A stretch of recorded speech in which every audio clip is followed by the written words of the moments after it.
Okay, guys, back with another word. And this one is something like the last one is crazy because it's still in Psalms.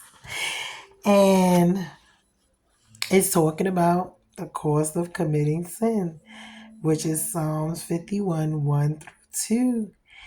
And it is talking about confessing, adultery, murder. It's talking about, well, see, this one is going into like the most valuable thing on the earth is a soul. And this is why God came down himself in the flesh to redeem us. Because the most valuable thing on this earth, on this world, on this planet is a soul. So Jesus paid the ultimate price for us on Calvary. So when we sin, um, it's a matter of confessing, knowing that we sin, confessing, and then making it right, restoring it back. And this is, because sin is a process. It does not happen overnight. Um, we got to see it from God's eyes. First is the transgression, I would say, which is the actual, sin itself. Then it will be like a rebellion, and then iniquity and crookedness. Sin basically is missing the mark, anything that is going to lead us or take us away from God. Um, Mainly, we know the main ones, the Ten Commandments and those, but then there's other things as well, like unforgiveness and, stuff like that. So, and this one here, we're going to talk about blotting out to repay the debt, meaning repaying the debt. This is how God sent Jesus here to repay the debt for our sins. Then he washes us because we have already defiled ourselves. And God can't really, deal with us because he can't deal with sin. So that's why Jesus went to the cross. And then we need the cleansing, which is the actual healing. And that's the process of, going through, I guess, the actually, asking for forgiveness, presenting it to God, letting him know that we're sorry, we're really, ready to change and turn in the other direction from whatever it is that we felt or sinned, against him with.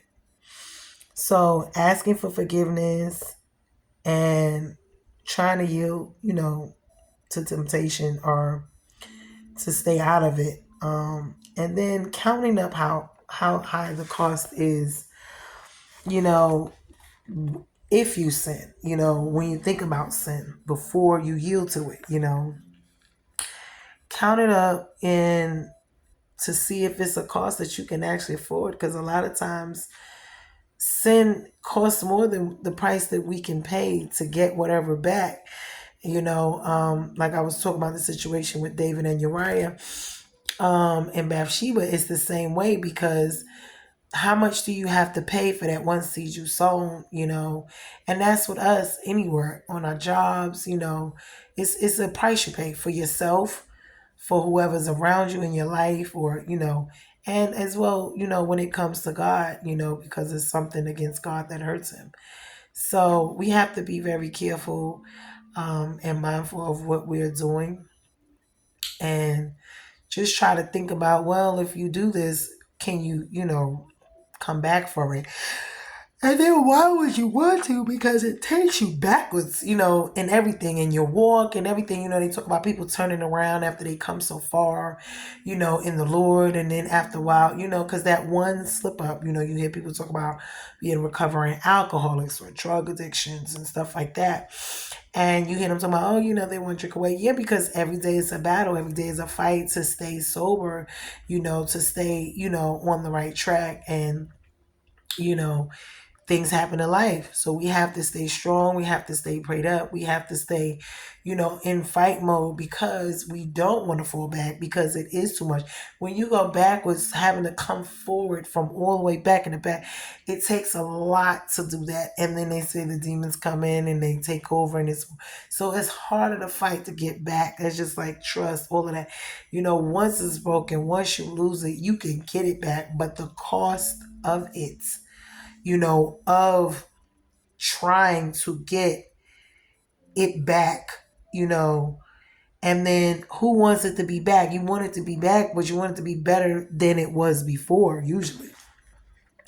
So, let's just think about these things. I hope this, blessed you the way it blessed me. And like I said, the soul is the most important thing, to God, keeping us, keeping our souls, keeping them upright and in fellowship, relationship with Him, because that's the natural order of life. And once again, the Psalms 51, 1 through 2, and Psalms 32, and what is it, 50, 51.